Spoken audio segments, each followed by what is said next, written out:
WBSSCর group সিইডির admit card download করার জন্য প্রথমে আমরা গুগলে আসলাম। গুগলে এসে ওয়েস্ট বেঙ্গল এসএসসি এই সাইটটি আমরা ওপেন করব। সাইটটি ওপেন করলে এরকম প্রথমে যে সাইটটা এসছে www.westbengalssc.com এই সাইটটাতে যাব। এই সাইটটাতে গেলে আমাদের এই প্রথম সাইটটা খুলে যাবে সারফেসটা। এই সাইটটা যদি না খুলে আমাদের বারবার করে এই কোণে যে তীর চিহ্ন মতো জিনিসটা আছে এটাকে রিফ্রেশ করতে হবে। এটা আসার পর আমি লগ ইন অপশানে যাব।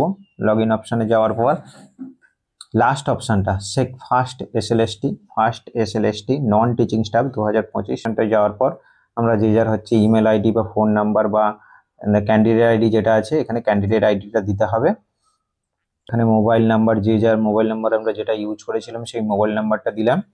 দেওয়ার পরে পাসওয়ার্ড যা ছিল সেই পাসওয়ার্ডটা ইউজ করলাম। ইউজ করার পরে লগ ইন করবো। লগ ইন করার পরে যে যার সাইটটা হচ্ছে আমার লগ ইন দেখাবে। এবার এরর দেখাচ্ছে। এবারে দেখালে আমি হচ্ছে বারবার করে এই সাইটটাকে রিফ্রেশ করব। রিফ্রেশ করলে এরকম আবার এরর দেখাচ্ছে এবং যতক্ষণ না আসবে ততক্ষণ রিফ্রেশ করতে থাকতে হবে। রিফ্রেশ করতে করতে এই অ্যাডমিট কার্ড শো করছে। এই অ্যাডমিট কার্ডে ক্লিক করলে আমি অ্যাডমিট কার্ডটা দেখতে পাবো।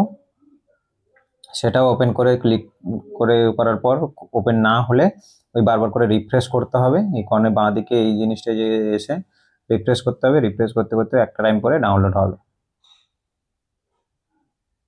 এই আমার ডাউনলোড অপশন দেখাচ্ছে, এই জায়গাটাতে ডাউনলোড হচ্ছে। এই ডাউনলোড হচ্ছে এইখানে ডাউনলোড প্রসেস। এইখানে গিয়ে এতে ডেস্কটপে ডাউনলোড হয়ে যাবে।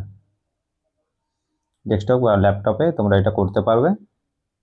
এই যে ডাউনলোড হচ্ছে, এটা ডাউনলোড হয়ে যাওয়ার পরে আমি এটা ওপেন করতে পারবো। এই ডাউনলোড হয়ে গেছে। ডাউনলোড হয়ে যাওয়ার পরে এটাকে আমি ওপেন করতে পারবো।